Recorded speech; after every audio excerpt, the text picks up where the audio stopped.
Вот мы видим, что наши коллеги в Евросоюзе, сейчас они говорят о кризисе мультикультурализма, но у нас нет никакой альтернативы мультикультурализму. Они там еще могут мечтать построить какое-то этнически чистое, так сказать, общество. Да? Мы ни о чем такое мечтать не можем.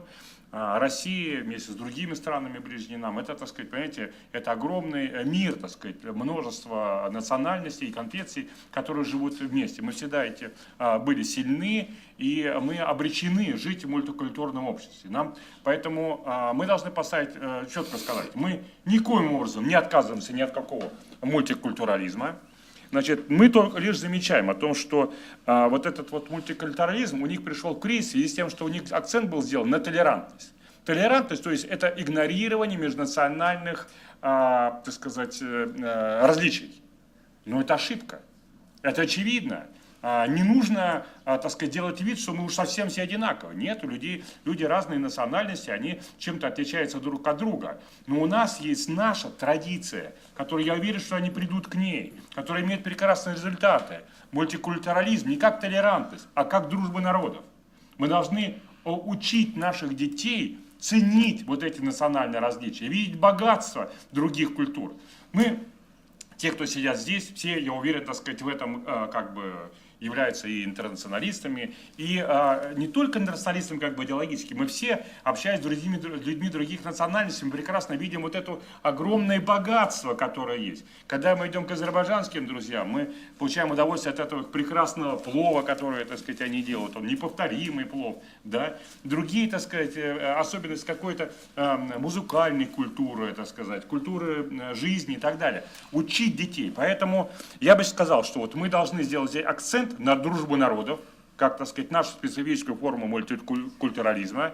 И с этой точки зрения, конечно, еще в школе прививать детям, школы и в средствах массовой информации прививать вот это вот как бы любовь к дружбе с другими. Более того, мне уже приходилось говорить, видимо, нам нужно сделать какой-то праздник в стране, межнациональное согласие, дружбы народов. У нас, знаете, вот есть праздник 4 ноября, да, праздник единства. Значит, но людям толком не объяснили, что же нужно праздновать. Да? В результате идут националисты, подтягивается ОМОН. Это, понятно, такое странное получается. Да? Значит, праздник Дня единства, праздник, так сказать, который ОМОН обязательно должен в центре городов, чрезмерной концентрации. Почему?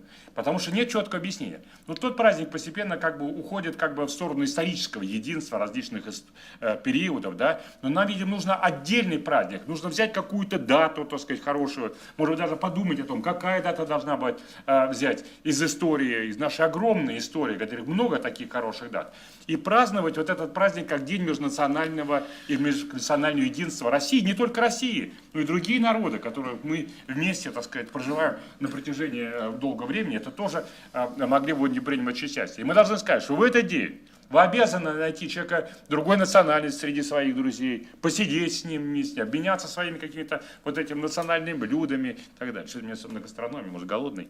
Значит, ну, короче, вот нужны такие практические действия. В школе нужно учить детей тому, как живут другие национальности. Может быть, это могут быть даже некие региональные особенности. В каком-то регионе, представьте, например, больше бурятов, там, предположим, да, так нужно там учить. Русские, те такие буряты, так сказать, другие какие-то национальности, их особенности, вот к этому очень особенно приучать. То же самое, вот мы сейчас, у нас есть курс, как знаете, религии, так сказать, и светской этики и так далее. Он неплохо там продуман уже, но нужно усилить вот эту линию о том, что, предположим, дети с православной семьи отдают, так сказать, вот, ну, где с преобладанием православия. Одновременно нужно учить там же, в этом классе преобладания православия, нужно учить детей, что такое ислам, что такое иудаизм, показывать единство, между прочим, этих религий корневое, так называемая религия Писания, показывать, так сказать, насколько много у них общего на самом деле. И, кстати сказать, я думаю, что, конечно, мы здесь должны учить не только вот, сейчас, по-моему, 1 год, только 4 класс, да, этого, конечно, крайне недостаточно. Вообще нужно выходить на то, чтобы каждый год был, так сказать, 1 урок. Это должен быть урок такой межрелигиозного, межнационального согласия. Для нас это исключительно важно. Значит, мы, еще один важный, так сказать, в этой связи момент, да, у нас одно время победила идеология деидеологизации всего такое. Нет никаких идеологий, но это, извините, тупик. Не могут люди жить без идеологии. Но этот вакуум заполняется радикальными идеологическими течениями. Поэтому мне кажется, мы должны отказаться от концепции деидеологизации, особенно для средней и высшей школы, и вырабатывать такую идеологию межнационального мира, согласия, прогресса, сохранением традиций. Ну, что-то вот такое в широком смысле, это идеология в широком смысле этого слова. Мы, занимаясь где-то экономикой, где-то политикой и так далее, мы действительно упускаем очень важную составляющую, без которой невозможно развитие ни нашего общества, ни нашего государства. Это, с одной стороны, это духовность, с другой стороны, это, конечно же, межнациональное воспитание. Советский Союз при всех его минусах долгое время был супердержавой, с которым считались во всем мире, и достаточно комфортно подавляющее большинство населения жило, во многом благодаря тому, что было такое понятие, как дружба народов. Сегодня где-то его называют мультикультурализм, но без этого существование такой огромной, такой разной страны, как наша, невозможно. И почему-то многие годы национальная политика у нас, она где-то на задворках вообще политики, там, на задворках общественного внимания. Она не учитывается в системе, практически не учитывается в системе образования, в системе медиа. Я думаю, что чтобы сохранить межнациональное согласие в нашей стране, от слов надо идти к делу. В первую очередь, закон должен для всех одинаково.